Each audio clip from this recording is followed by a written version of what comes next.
Hello and welcome to my channel Graphs with Dr. Aditi. In our last video we have discussed Newton's first law. Now in this video we will discuss Newton's second law with some practical examples and numericals. Okay, so let's start our topic. So let's see Newton's second law का statement क्या है. Newton's second law का statement है Newton's second law states that the acceleration of an object is dependent upon two variables. First one, the net force acting upon the object and the mass of the object. अगर हम इस statement को एक equation के form में लिखें तो उसे हम क्या लिखेंगे? F is equal to ma, where F is equal to applied force on the object, m is the mass of the object and a is the acceleration of the object. अब इस statement को देखने के लिए हम इस equation को rewrite करते हैं. a is equal to f by m.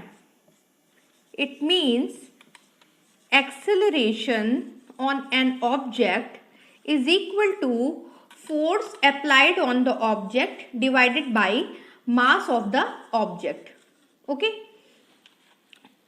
मतलब कि किसी बॉडी पे अगर आप फोर्स लगाओगे तो जो उसका एक्सेलरेशन होगा, ठीक है, वो जो एक्सेलरेशन होगा वो अप्लाइड फोर्स के तो प्रोपोर्शनल होगा. मतलब कि अगर आप जितना ज़्यादा फोर्स लगाओगे उसका एक्सेलरेशन उतना ज़्यादा होगा, बट उसका जो मास है वो एक्सेलरेशन के इन्वर्सली प्रोपोर्शनल होगा. मीन्स कि अगर उस बॉडी का मास ज़्यादा है तो उसको एक्सेलरेट करने के लिए हमें ज़्यादा फोर्स की ज़रूरत होगी. It means acceleration is directly proportional to force applied on the object, but it is inversely proportional to mass of the object. So this is the statement of Newton's second law. Okay, now let's see some practical example based on Newton's second law. Let's have some practical examples based on Newton's second law. Okay, suppose first example is pushing a shopping cart. Pushing a shopping cart. मान लो यहाँ पे दो shopping cart है, ठीक है. जब आप mall जाते हो तो वहाँ पे शॉपिंग कार्ट होती है. तो यहाँ पे we have two shopping carts. Okay.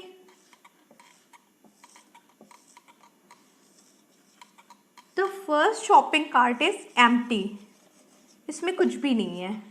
And जो सेकंड शॉपिंग कार्ट है इसमें मतलब सामान है, ये लोडेड है, इसमें बहुत सा सामान है. अब आप बताओ इसमें से किस शॉपिंग कार्ट को मूव करने के लिए हमें ज़्यादा फोर्स की ज़रूरत है? Obviously F is equal to M A. Okay, मतलब किसी इन दोनों में से किस शॉपिंग कार्ट को एक्सेलरेट करने के लिए हमें ज़्यादा फोर्स की ज़रूरत है?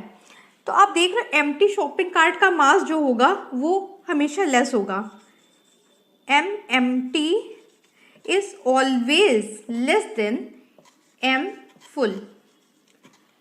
तो ऑब्वियसली इस शॉपिंग कार्ट को पुश करने के लिए हमें ज़्यादा फोर्स की ज़रूरत होगी इन कंपैरिजन टू जो एम्प्टी शॉपिंग कार्ट है उसको पुश करने के लिए हमें कम फोर्स की ज़रूरत होगी.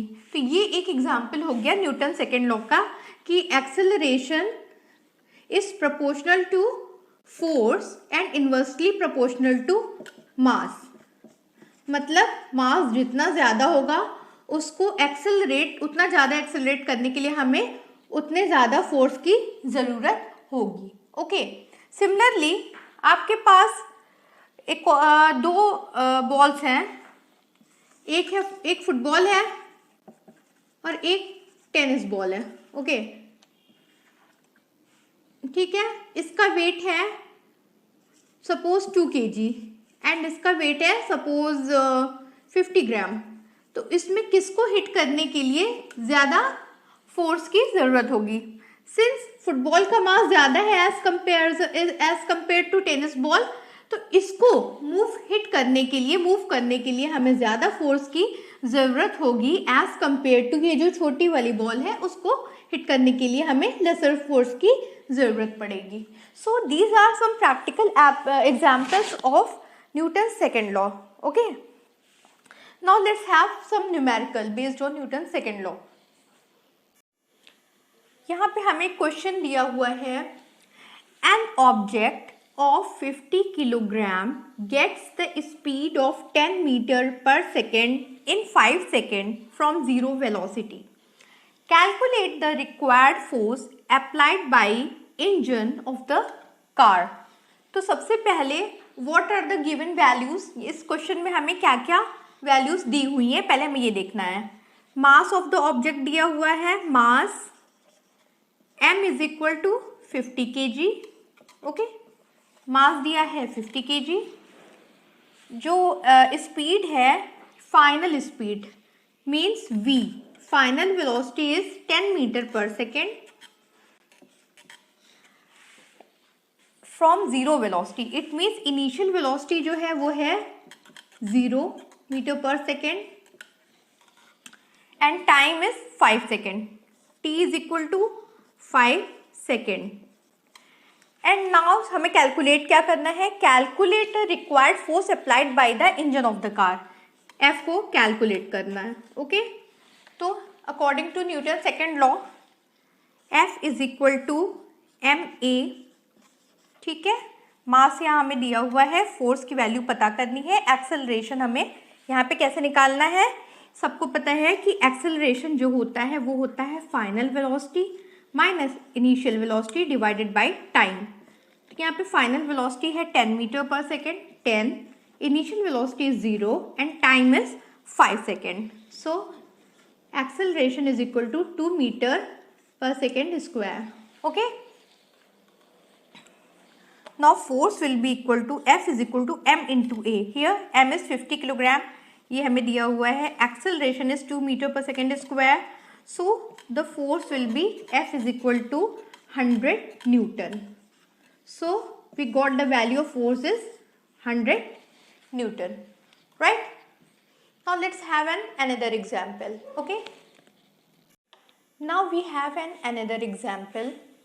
Here a constant force acts on an object of mass 5 kg for a duration of 2 seconds. It increases the object's velocity from 3 meter per second to 7 meter per second. Find the magnitude of the applied force. Now, if the force was applied for a duration of 5 seconds, what would be the final velocity of the object? इस question को दो part में कर दिया है. सबसे पहले first part है कि एक कांस्टेंट फोर्स को 5 kg के मास पे अप्लाई किया गया. Here m is equal to 5 kg for a duration of 2 second, t is 2 second. It increases the object velocity from 3 metre per second to 7 metre per second. Find the magnitude of the force applied. Okay, तो first part में हमें क्या, simply F is equal to ma apply करो आप, तो और a कैसे, a की वैल्यू होगी v minus u by T. तो ये बहुत ऑब्वियस है, f की वैल्यू बहुत इजीली कैलकुलेट हो जाएगी. यहाँ पे m हो गया 5 kg, v minus u, v is 7 and u is 3, 7 minus 3 and time is 2 second. So 5 into 4/2 is equal to 10 newton. So the force required would be, force is 10 Newton. Okay, this is the answer of first part. Find the magnitude of the applied force. अब second part क्या है, now if the force was applied for a duration of 5 seconds, what would be the final velocity of the object? अब force की value, अगर यही force हम next 5 second तक apply करते हैं तो हमारे ऑब्जेक्ट की फाइनल वेलोसिटी क्या होगी. सेकेंड पार्ट में हमें फाइनल वेलोसिटी निकालनी है. तो यहाँ पे फोर्स तो हमें मिल गया, फोर्स 10 न्यूटन है. Again we will apply the same formula. F second part में भी F is equal to ma. F है हमारा 10 न्यूटन, 10, मास कांस्टेंट ही रहेगा 5 kg और एक्सेलरेशन हमें v फाइनल निकालना है और v इनिशियल अब क्या हो जाएगी 7 metre per second. In second case क्योंकि वेलोसिटी फर्स्ट केस में ऑब्जेक्ट की 3 मीटर पर सेकेंड से 7 मीटर पर सेकेंड हो गई है, तो सेकेंड पार्ट में इसकी जो इनिशियल वेलोसिटी होगी वो 7 मीटर पर सेकेंड होगी। VF minus 7 divided by time 5 second में कितनी होगी, ठीक है। ओके, 5 कैंसिल हो गया। So V final is equal to 10 + 7 is equal to 17 metre per second. तो हमारा आंसर हो गया final velocity is 17 metre per second. तो इस क्वेश्चन के दोनों पार्ट, फर्स्ट पार्ट का आंसर है 10 न्यूटन एंड सेकेंड पार्ट का आंसर हो गया 17 metre per second, right? Now in next video we will discuss Newton's third law and its practical example and numerical. Till then, goodbye.